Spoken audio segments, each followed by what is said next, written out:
अब एक तरफ जो देश की राजनीति है, किस तरह से लोग काम कर रहे हैं, इससे आपको सुविधा है नहीं है, हमारी मदद हो रही है जनता की कि नहीं हो रही है, और ये जो हमारा लोकतंत्र है वो मजबूत हो रहा है कि नहीं, ये सब समझना जरूरी है। और दूसरी तरफ हमें अपने जीवन के अनुभव को गहराई से समझना चाहिए कि हमारे साथ जो हो रहा है वो क्यों और कैसे हो रहा है। तो सबसे पहले तो मैं आपके जीवन के बारे में बात करना चाहती हूँ, आपसे पूछना चाहती हूँ कि जो 10 साल बीते हैं मोदी जी की सरकार के, योगी जी की सरकार के, इसमें आपके जो जीवन में तरक्की आनी चाहिए, कि आपको लगता है कि ये तरक्की आई है कि नहीं आई? नहीं आई है। जोर से बोलिए। क्यों नहीं? सोचा है कि नहीं आई है? सबसे बड़ी आपकी समस्या आज क्या है, कौन बताएगा? रोजगारी, महंगाई और बेरोजगारी। अब थोड़ा ऐसे महंगाई और बेरोजगारी सबसे बड़ी समस्याएं हैं। तो सबसे पहले मैं बेरोजगारी के बारे में बात करती हूँ। देखो, आज देश में 45 सालों में सबसे ज्यादा बेरोजगारी आज है। 70 करोड़ लोग आज देश में बेरोजगार हैं। 70 करोड़ लोग बेरोजगार हैं और 30 लाख पद, सरकारी पद खाली पड़े हैं। इसका क्या मतलब है? इसका मतलब है कि जो रोजगार बनाने का काम करना चाहिए था सरकार को, वो सरकार ने नहीं किया है। वो काम नहीं किए जिससे आपके लिए रोजगार बनते। तो वो काम क्या है? एक जमाने में जो बड़ी बड़ी सरकारी संस्था होती थी, उनसे आपको रोजगार मिलता था। जैसे यहाँ भी तमाम खुली थी, ITI था, BHEL, HAL, ये सारी जो संस्थाएं, इनसे रोजगार मिलता था। आज परिस्थिति ये है कि ज्यादातर ये जो सरकारी बड़ी बड़ी कंपनियां थी, इनकी जो सब्सिडरी कंपनियां हैं, बड़े बड़े खरबपतियों को दी गई है। प्रधानमंत्री जी के कुछ खरबपति मित्र हैं, आपने शायद देखा होगा, हम लोग बार बार चर्चा करते हैं, उनको इन्होंने सारे बड़े बड़े सरकारी संस्थान दिए। दूसरा तो वो निजी हो गए हैं। दूसरा, देश का सारा कोयला, देश के बंदरगाह, देश के हवाई अड्डे, सड़कें बनाने के लिए जो कंपनियां हैं, ये सब बड़े बड़े खरबपतियों के हैं। और जो जो सरकार चलाती थी वो ज्यादातर इन लोगों को दिया गया। मतलब कि जो आपकी संपत्ति है, देश की जो संपत्ति है, वो अब बड़े बड़े खरबपतियों को दिया जा रहा है। तो एक काम तो इन्होंने ये किया। दूसरा, खेती से कमाई होती थी और खेती से रोजगार भी मिलता था लोगों को। आज खेती में कमाई हो नहीं पा रही। किसान जब खेती करने जाता है तो ज्यादातर जो सामान है जिससे खेती होती है उस पे टैक्स लगा हुआ है, GST का टैक्स। इसका मतलब है वो सारे सामान महंगे हो गए हैं, ऊपर से पेट्रोल महंगा है, डीजल महंगा है। तो महंगाई इतनी है कि जब आप कुछ खेती में करने जाते हैं तो आप कमा नहीं पा रहे। ऊपर से आवारा पशु की समस्या है, जो 5 सालों से तो मैं ही बोल रही हूँ इस समस्या के बारे में। लेकिन जब सरकार जानती है, केंद्र की सरकार भी जानती है, प्रदेश की सरकार भी जानती है कि इतनी बड़ी समस्या है, तो इसको हल करने का काम क्यों नहीं किया? सरकार सही नियत से काम करती है और सही नीति बनाती है तो उस नीति से जनता का फायदा होता है। जब गलत नियत से सरकार चलती है तो यही होता है जो देश भर में और उत्तर प्रदेश में हो रहा है कि बड़े बड़े खरबपति जो हैं ये पुल से फलते हैं और जनता पिसती है, जनता खाई में रहती है, उसमें से निकल नहीं पाती। 5 किलो राशन मिल जाता है ना? तो सबसे पहले तो मैं बताना चाहती हूँ कि ये स्कीम कांग्रेस पार्टी ने शुरू की थी। मोदी जी ने अपना नाम लगा दिया इस पे। ठीक है, अच्छा है, ठीक, लेकिन इससे होगा क्या? जब ये 5 किलो राशन खत्म होता है तो पूरे परिवार के लिए भी पूरा नहीं होता है, तो आगे क्या होता है? फिर आप निर्भर हो जाती है कि कब सरकार देगी, 5 किलो और कम मिलेगा, और फिर अगले महीने फिर आगे बढ़ के तो अपने पैरों पे तो नहीं खड़ी हो सकती ना ऐसे, और ना आपका परिवार खड़ा हो सकता है। परिवार आप अपने पैरों पे तब खड़ी होगी जब किसी की स्थायी नौकरी होगी, जब ये जो महंगाई है जिससे पिस रहे हो इससे राहत मिलेगी, क्योंकि अगर राहत मिलेगी तो बचत होगी। आज सिलेंडर 1200 का मिल रहा है, सोच भी नहीं सकते थे हम कि एक सिलेंडर 1200 का मिल रहा है और सरकार की तरफ से कोई राहत नहीं है। यही किसान की हालत है, उसके लिए कोई राहत नहीं है, श्रमिक की यही हालत है। मतलब जो गरीब जनता है उसके लिए न कोई स्कीम है, न कोई नीति है, न कोई परेशानियों से राहत है। सरकार बस यही सोच रही है कि 5 किलो राशन पकड़ा दो सबसे पहले, और दूसरा धर्म की बात करो, जज्बातों की बात करो, कह दो कि कांग्रेस पार्टी धर्म के विरोध है, कह दो कि कांग्रेस पार्टी आएगी तो राम मंदिर के ताले बंद हो जाएंगे फिर से, कह दो कि कांग्रेस पार्टी ने अपने घोषणा पत्र में जाने क्या क्या कह डाला है। देश के प्रधानमंत्री इतने बड़े पद पे हैं, इतने बड़े पद पे हैं, पद की एक गरिमा है, पद का मतलब तो कैसे कैसे महान व्यक्तियों ने संभाला है। आज देश के प्रधानमंत्री आके आपको चुनाव सभा में कह रहे हैं कि कांग्रेस पार्टी आपके घर में आएंगे और आपकी 2 भैंस है तो 1 भैंस चुरा लेंगे।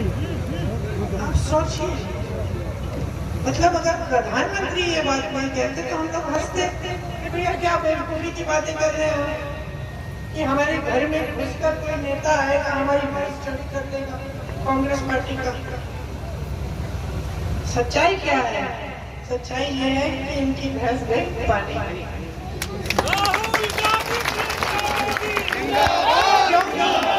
इन्होंने इस देश में 10 सालों से एक नई राजनीति उभारी। ये राजनीति क्या थी? आपको गुमराह करने वाली राजनीति, आपको झूठों में फंसाने वाली राजनीति, और एक ऐसी राजनीति जो आपको डरा के, भय फैला के, आपस में आपके फूट डलवा के आगे बढ़ रही थी। तो नेता, इनके भाजपा के नेता ये समझ रहे थे कि हर चुनाव में आके आपसे धर्म की बात करेंगे, जाति की बात करेंगे और उनको वोट मिल जाएगा। और इसका मतलब क्या है? मतलब है कि काम नहीं करना पड़ेगा, क्योंकि वोट तो हमें मिल ही रहा। सड़क नहीं बनाई, या हमने किसी के लिए घर नहीं बनाया, या महंगाई इतनी बढ़ गई कि लोग रो रहे हैं, या किसान खेती नहीं कर पा रहे हैं, इससे हमारा क्या लेना देना? हमें तो बस धर्म की बात करनी है। दुर्दुरिया कराएंगे चुनाव से पहले, महिलाओं के घर चले जाएंगे, बोलेंगे कि भगवान के नाम शपथ ले लो कि वोट हमें दोगे भगवान के नाम से, और हमें और कुछ काम करना ही नहीं। तो इनके नेता बस यही करते रहते हैं, बड़े बड़े इवेंट करेंगे, बोलेंगे लोग कि मोदी जी सबसे दुनिया के सबसे सक्षम प्रधानमंत्री हैं, सबसे ज्यादा सत्ता इनके पास है, चुटकी भर में ये जंग बंद करा सकते हैं पूरी दुनिया की। ये सब बातें हम फैलाएंगे अपने बारे में, सारी सत्ता रखेंगे। चुनाव आएगा तो धर्म की बातें, बेचारी महिलाएं जो गांव के लोग हैं वो सारे धर्म को मानते हैं, हम सब मानते हैं, सबके लिए भगवान प्यारे हैं, सब प्रार्थना करते हैं, सबकी श्रद्धा है। देश में तो ऐसा कोई नहीं है, चाहे किसी भी धर्म का हो, जिसके मन में भगवान के लिए श्रद्धा नहीं है, तो सब मान जाते हैं बातें। लेकिन अब जनता समझने लगी है कि जो चुनाव है वो अलग चीज है, जो धर्म की बातें हैं वो अलग चीज है। अब जनता समझ रही है कि धर्म का नाम ले लेकर हमारा वोट ले रहे हैं लोग, लेकिन जब काम की बात होती है तो कुछ नहीं। मंच पे आते हैं 5 साल बाद, न रोजगार की बात करते हैं, न महंगाई की बात करते हैं, न किसानों की बात करते हैं, किसी की बात नहीं करते, ना महिलाओं की करते हैं। खुले आम जो महिलाओं के साथ अत्याचार हो रहे हैं, खुले आम जो अत्याचार कर रहे हैं उसकी रक्षा हो रही है। महिलाएं मेडल जीत के आ रही है ओलंपिक में, प्रधानमंत्री जब तो घर बुला रहे हैं, कह रहे हैं आइए, फोटो खिंचवा रहे हैं, उस समय छपवा रहे हैं अखबारों में कि महिलाएं मेडल लाई और ये सिर्फ मोदी जी हैं तो मुमकिन है। उस समय जब वही महिला आकर कहती है कि मेरे साथ अत्याचार हुआ, आपके नेता ने किया, मेरी बात सुन लो, तो प्रधानमंत्री जी उनकी बात ही नहीं सुनते, उनके पास भी नहीं जाते, उनको घर नहीं बुलाते, बल्कि जिसने वो अत्याचार किया उसको बचाते हैं। उसके बेटे को टिकट नहीं रहा है इस चुनाव में। हाथरस में क्या हुआ, एक महिला पे अत्याचार किया गया, उसको जला डाला, प्रशासन ने कुछ नहीं किया। मैं वहां गई थी उनके घर, माँ बाप ने बताया कि उनको देखने भी नहीं दिया अपने बेटी को, रात को उसको जला दिया, सारी क्रियाक्रम कर दिए, माँ बाप को करने भी नहीं दिया। उन्नाव में हुआ यही पे आपके पास। उस परिवार पे क्या नहीं बीता, बेटी का बलात्कार किया गया, उसको जलाकर मार डाला, भाइयों को पीटा, भाभी जी को धमकाया, छोटी बच्ची 9 साल की थी, स्कूल जाती थी, उसको धमकाया, इसे स्कूल मत भेजो वरना इसके साथ भी ऐसा होगा। उसके खेत जला दिए पिताजी के, फिर भी वो लड़की संघर्ष कर रही थी, उसको मार डाला, किसी ने कुछ नहीं किया उसके लिए। किसानों को कुचला इन्होंने, लखीमपुर खेड़ी में अपनी जीप के नीचे इन्हीं के नेता के बेटे ने कुछ नहीं किया, उस नेता को बचाया, उसके बेटे को बचाया। मणिपुर में अत्याचार हुआ महिला के साथ, पूरे देश ने देखा वीडियो उसका, इन लोगों ने कुछ नहीं किया उसको रोकने के लिए। और बार बार ऐसा होता है। अब कर्नाटका में हो रहा था अत्याचार, इनकी पार्टी के साथ मिलजुल कर प्रधानमंत्री के मंच में वो आदमी जिसने 200 महिलाओं का उनके साथ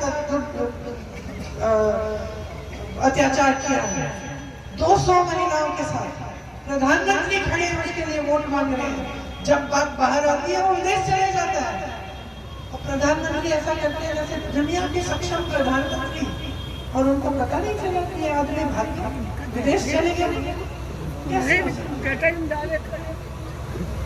तो जहाँ जिस तरफ आप देखो, चाहे महिलाओं को देखो, किसानों को देखो, मजदूरों को देखो, किसी भी गरीब को देखो, इनके दिल में आपके लिए कुछ कट गए हैं जनता से। एक जमाने में जब वो कहते थे कि मैं भी गरीब था, हो सकता है उस समय समझते होंगे, आज सिर्फ महलों में घूमते हैं, सिर्फ बड़े बड़े खरबपतियों के साथ कट गए हैं जनता से, और उनको कोई परवाह नहीं। वाराणसी उनका क्षेत्र है, देखिए यहाँ अमेठी लाइब्रेरी क्षेत्र है, प्रधानमंत्री के क्षेत्र में इंदिरा जी आती थी, आपके घरों में जाती थी। मैं छोटे से गांव में जाती हूँ, कोई कहता है कि यहाँ तुम्हारी दादी आई थी, और कोई बुजुर्ग होगा उस गांव में जिसको याद होगा कि मैं आपकी दादी से मिली थी, या मैं आपकी दादी से मिला था, दादी जी ने ऐसा कहा, वो यहाँ आई थी, उन्होंने ये काम कराए थे। अमेठी जाती है वहीं, वहाँ पे बताया जाता है पिताजी खुद गाड़ी चला के जाते थे, घरों के अंदर समस्या होती थी उसको सुलझाते थे। मैं हवाई जहाज से आ रही थी यहाँ, मैं बता रही थी अपने साथियों को, क्योंकि वो कुछ नौजवान हैं, मैं बुढ़ी हो रही हूँ, तो मैं बता रही थी उनको कि जब हम आते थे तो तमाम जमीन उछड़ होती थी, सफेद होती थी जमीन, ऊपर से दिखता था, और मेरे पिताजी ने स्कीम लाए उछड़ जमीन को ठीक में हरियाली लानी थी। तो जो अमेठी में आज हमें हरियाली दिखती है वो एक जमाने में नहीं थी। और यहाँ हमारे प्रधानमंत्री 10 सालों से वाराणसी क्षेत्र के सांसद हैं। मैं दावे के साथ कह सकती हूँ, एक जगह मुझे फोटो दिखा दे कि किसी के घर में गए, किसी एक गरीब के घर में गए हो पूछने के लिए कि तुम्हारा जीवन कैसा चल रहा है, कि तुम खेती से कमा पा रहे हो कि नहीं, कि तुम्हारे बच्चे को रोजगार मिल रहा है कि नहीं गए हैं। क्योंकि इन्होंने जो राजनीतिक जो सिलसिला इन्होंने शुरू किया, जो इनकी राजनीतिक सभ्यता है वो यही है कि सत्ता लो, अपने बड़े बड़े खरबपति मित्रों को, अपने नेताओं को, उनके भविष्य को मजबूत बनाओ, देश की संपत्ति उनको पकड़ाओ, और देश का जो आम आदमी है, जो गरीब है, जो मजदूर है, जो किसान है, जो गरीब महिला है, उसको खाई में छोड़ दो। क्योंकि ये सोचते हैं कि जब तक आप खाई में रहेंगे तब तक आप जागरूक नहीं होंगे। ये सोचते हैं जब तक आप गरीबी की खाई में रहेंगे तब तक टीवी पे कुछ भी दिखा देंगे, आप सच्चाई मान लोगे। तब तक कोई आके आपको कुछ भी बोल देगा, आप सच्चाई मान लोगे। आज प्रधानमंत्री जी खुद झूठ पे झूठ बोल रहे हैं, कोई पूछने वाला नहीं रहा। ये सारे टीवी वाले जो है सब खरबपतियों के लिए काम कर रहे हैं, सारी बड़ी बड़ी खरबपतियों की कंपनियां हैं, कोई सच्चाई नहीं दिखा रहा है आपको। मुझसे पूछते हैं, जब मुझसे पूछते हैं मैं उनसे उल्टा सवाल करती हूँ कि आप बताओ ना, आपको क्या लगता है? मुंह बंद हो जाता है, बोल नहीं पाते, क्योंकि इन सबका मुंह बंद किया गया है। तो देश में जागरूक होना ना आज आपकी सबसे बड़ी जिम्मेदारी है। मैं भी आपको कुछ कह रही हूँ यहाँ खड़े होकर, अब मैं कह रही हूँ, जैसे मैं आपको बताऊंगी, अभी कांग्रेस पार्टी कुछ गारंटी लाई है। गारंटी का मतलब, जैसे आप कुछ खरीदते हो दुकान से, मान लो आपने टीवी खरीद लिया, उसमें गारंटी आती है कि ये टीवी अगर टूट जाएगा हम इसको ठीक कर देंगे। तो हम कह रहे हैं, हम भी गारंटी दे रहे हैं कि जो हम कह रहे हैं वो होगी बात। कैसे कह रहे हैं? हमने करके दिखाया है। आज हमारी सरकार तेलंगाना में है, कर्नाटका में है, हिमाचल प्रदेश में है। वहाँ चुनाव से पहले हमने कहा था कि हम महिलाओं के खाते में 2000 रुपए डलवाएंगे। आज कर्नाटका की महिलाओं से पूछो, प्रदेश सरकार दे रही है, खाते खुलवाएंगे, 2000 रुपए जा रहे हैं। आज आप अगर कर्नाटका की किसी महिला से पूछेंगे कि कांग्रेस ने क्या गारंटी दी थी, वो बताएगी कि कांग्रेस पार्टी ने कहा था कि बस की यात्रा मुफ्त में होगी। पूछो हो रही है? बताएगी हो रही है। आज कर्नाटका में महिलाएं तीर्थ यात्रा पे जा रही, दूर दूर अकेली, मतलब अकेली नहीं, अपने परिवारजनों को लेके, लेकिन उनकी यात्रा मुफ्त। अपने मायके जाना है, बस पकड़ो चले जाओ, मुफ्त यात्रा। किसी रिश्तेदार से मिलने जाना है, बस पकड़ो जाओ, मुफ्त यात्रा। बहुत सुविधा हो रही है, बहुत खुश है महिलाएं। तो इस तरह की गारंटी हम ला रहे हैं जो हम पूरा कर सकते हैं और हम पूरा करेंगे। इसमें क्या क्या है? सबसे पहले तो मेरी बहनें, हर गरीब परिवार में जो सबसे बड़ी महिला है उसके खाते में हम सालाना 1 लाख रुपए डालेंगे। राहुल गांधी ये पैसे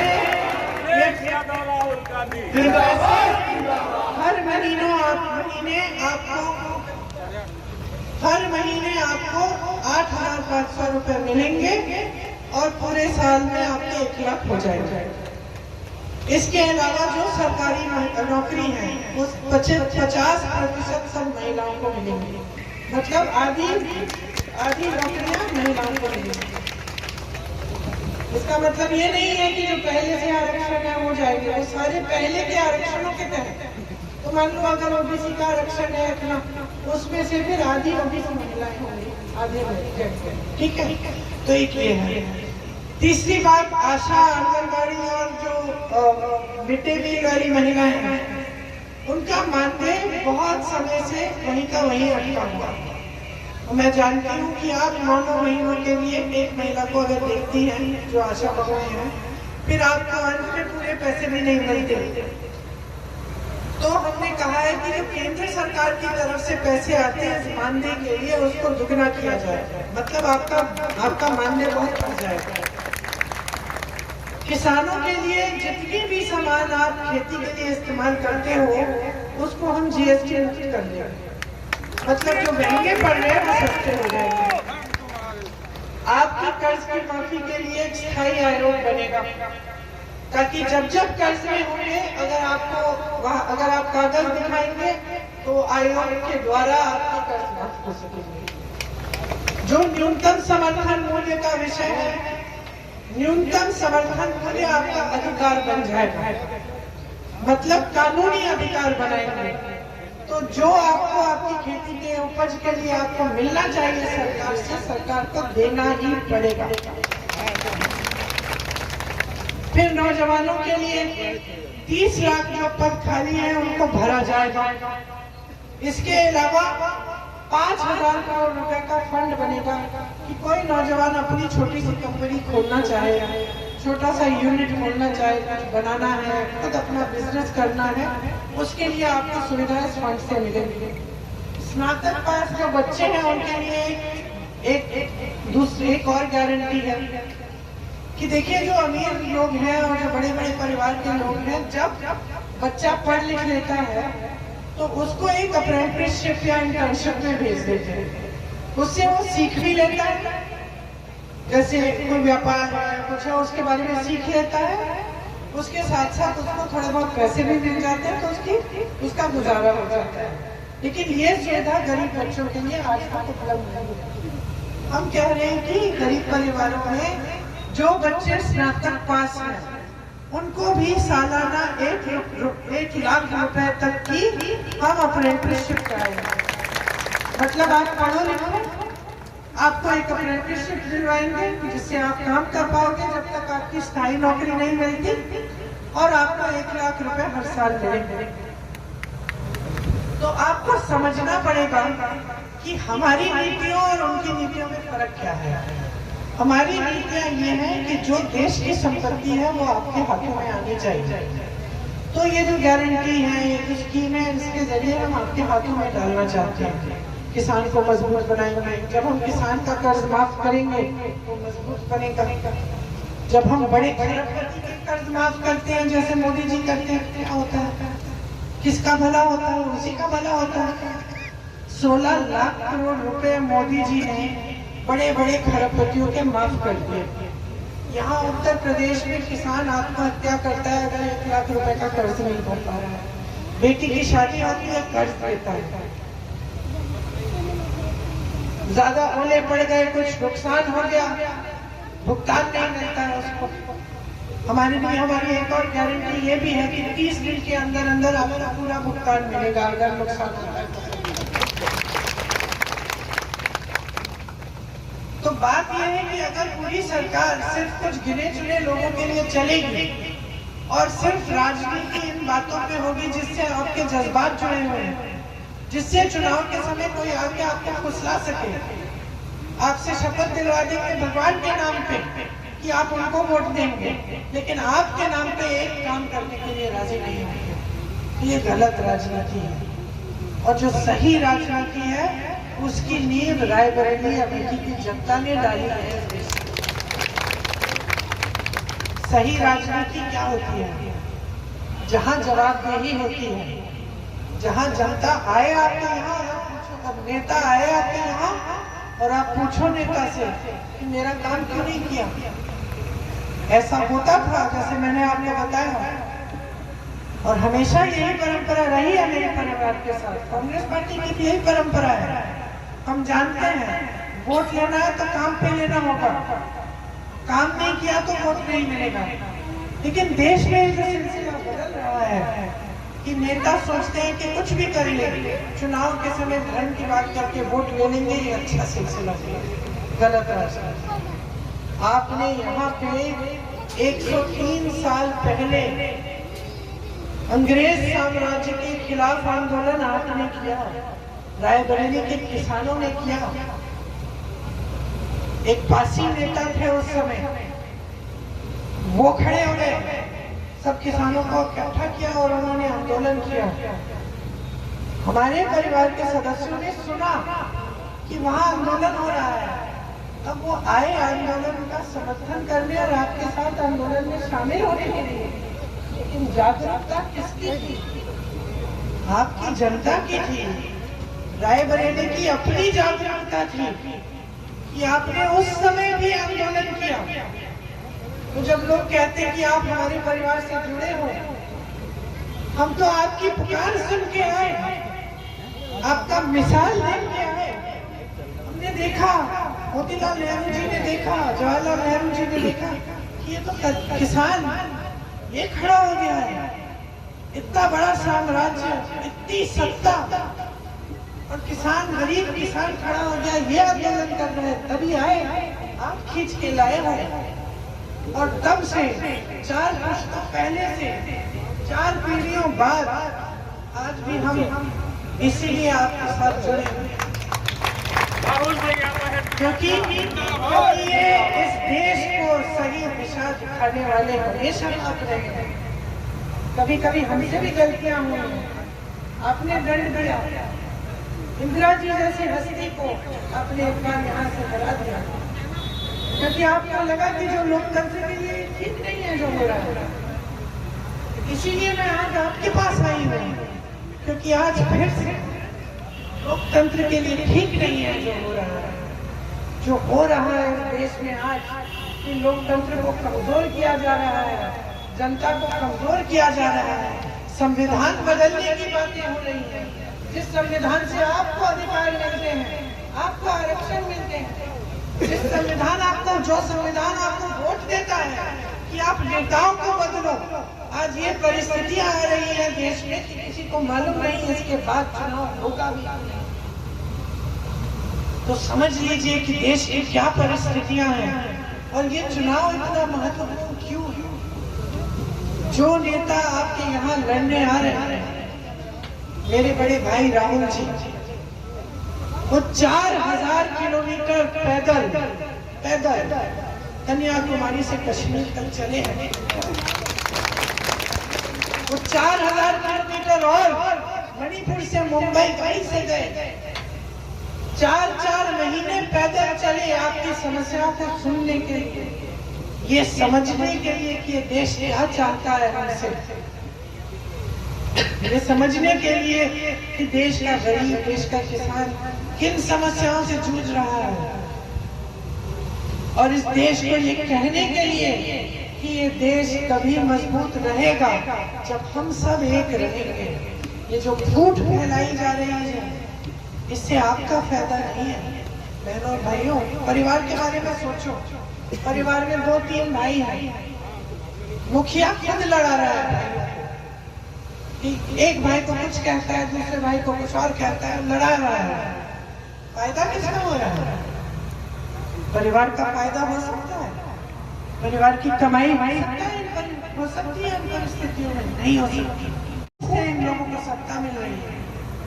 आपके दिल में जब धर्म के आधार पर भय फैलाते हैं, जब ऐसी बातें कहते हैं कि धर्म ही बिगाड़ देंगे, धर्म की रक्षा करो, तो हम सब खड़े हो जाते हैं, क्योंकि हमें लगता है कि कल को हमारे धर्म को कोई कुछ न करेंगे। लेकिन इसके पीछे एक साजिश है, सत्ता को अपने हाथों में रखने की साजिश है। कोई आपके धर्म को आज नहीं आने देगा, किसी भी धर्म को। ये देश इसी में बना है उसी आधार पे कि हर धर्म की इज्जत होगी इस देश में। कभी ना आई है, ना आज आई है, ना आएगी। तो ये बातें आपको समझनी है कि समस्या तब आएगी जब आप लड़ोगे। क्योंकि याद रखना कि किसी लड़ाई में किसी नेता की मौत नहीं होती, किसी नेता की हत्या नहीं होती। लड़ाइयों में जब ये इस तरह के झूठ फैलाते हैं, जो बड़े होते हैं अपने घरों में छुप जाते हैं। दंगा होता है, किसका नुकसान होता है? किसके घर जलाए जाते हैं? झूठ फैलते हैं, किसका नुकसान होता है? जब गांव में नफरत फैलती है, किसका नुकसान होता है?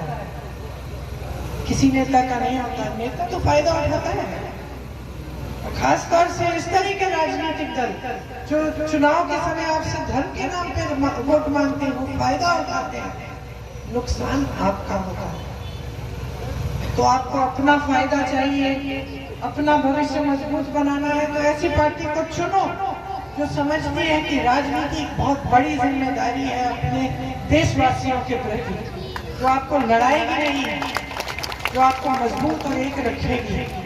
ऐसा नेता राहुल गांधी है। ऐसा नेता है जो हमेशा सच बोलता है, डरता नहीं है। इन्होंने क्या नहीं किया? संसद से निकाला, घर से निकाल दिया, क्या नहीं किया? झूठे केस डाल दिए। कोई केस छत्तीसगढ़ में डाला, कोई केस माफ करिए गुजरात में डाला, बिहार में डाला, कहाँ केस डाल दिए फर्जी। तुम दौड़े रहो, जाओ कचहरी, अपनी वकालत कराओ। क्या क्या नहीं किया, कितना अपमानित किया, पूरे परिवार के बारे में झूठ फैलाए। इंदिरा जी जैसे शहीद, राजीव गांधी जैसे शहीद नेताओं को देशद्रोही बोलते हैं रोज ये लोग, फिर भी ये आदमी झुका नहीं है। फिर भी ये आदमी खड़ा है, लड़ रहा है, फिर भी ये 4,000 किलोमीटर पैदल चलता है आपकी बात को सुनने के लिए। ये है आपका उम्मीदवार, ये लड़ेगा आपके लिए, ये अन्याय नहीं सह सकता। बचपन से जानते हम लोग लड़ाई करते थे खूब। जब अन्याय देखते थे, किसी और बच्चे ने कर लिया, किसी को डांट लिया, किसी को गलत तरह से कुछ किया, तो तब भी लड़ते थे जब बच्चे थे, आज भी लड़ते हैं। सच्चाई बोलते हैं इसलिए लोग इससे डरते हैं। कभी कभी ऐसी बात बोल देते हैं जो अच्छी भी नहीं लगती, लेकिन सच बात होती है इसलिए बोलते हैं। तो जो सच बोलने वाला व्यक्ति है उसका हमेशा हम समाज में आदर करते हैं, क्योंकि हम जानते हैं कि ये जो है ये गलत बात नहीं बोलेगा। लेकिन जब वो एक नेता के चरित्र में होता है कि नेता ये सच बोलता है, तब हमें और भी आदर करना चाहिए, क्योंकि तब हम जानते हैं कि ये सच्चाई से हमारे लिए काम करेगा, इस सच्चाई से हमारी लड़ाई लड़ेगा। तो यही है आपका नेता, यही है राहुल गांधी। इसकी सच्चाई एक बहन से अच्छी तरह कौन जान सकता है। राहुल गांधी, प्रियंका गांधी जिंदाबाद, राहुल गांधी, प्रियंका गांधी जिंदाबाद।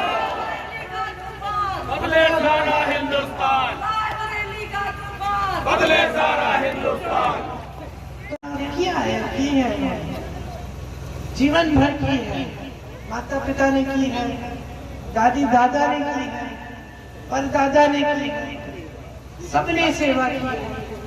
और ये जो एक रिश्ता है हमारे और आपके बीच में, ये बाहर के लोग समझ नहीं सकते। कई लोग इसको परिवारवाद कहते हैं, कई लोग कहते हैं अरे ये तो गांधी परिवार है इसीलिए वोट वोट। नहीं, ऐसी बात नहीं है। ये रिश्ता जो है प्रेम का रिश्ता है। आपने सींचा है अपने समर्थन के साथ, हमने सींचा है अपने समर्पण के साथ। हमने इकट्ठे काम किया है पूरे क्षेत्र के लिए। हम सबको गर्व होता है जब कोई मिलता है अपने क्षेत्र से जो अच्छा कर रहा है, जिसका भविष्य अच्छा उज्जवल बना है। तो एक परिवार समान है और हम आपको ऐसे ही मानते हैं। हमारी आशा है कि इस चुनाव में अब भारी से भारी बहुमत में राहुल जी को जिताएंगे, क्योंकि ये सारी गारंटी जो है हम आपके लिए पूरा करना चाहते हैं। हम देखना चाहते हैं आपके खातों में ये पैसे, हम देखना चाहते हैं कि हमारा किसान कमा पा रहा है, हम देखना चाहते हैं कि हमारा नौजवान नौकरी कर रहा है, घर की देखभाल कर रहा है। तो आप भी यही चाहते हैं, हम चाहते हैं, इसीलिए हम एक साथ ये लड़ाई लड़े, अपने देश के लोकतंत्र को, अपने देश के संविधान को मजबूत रखें, ताकि सही राजनीति इस देश में फिर से आए और ये देश फिर से सही दिशा में चले। आपको बहुत बहुत धन्यवाद, आपने बहुत बातें सुनी। एक बार मेरे साथ कहिए, राहुल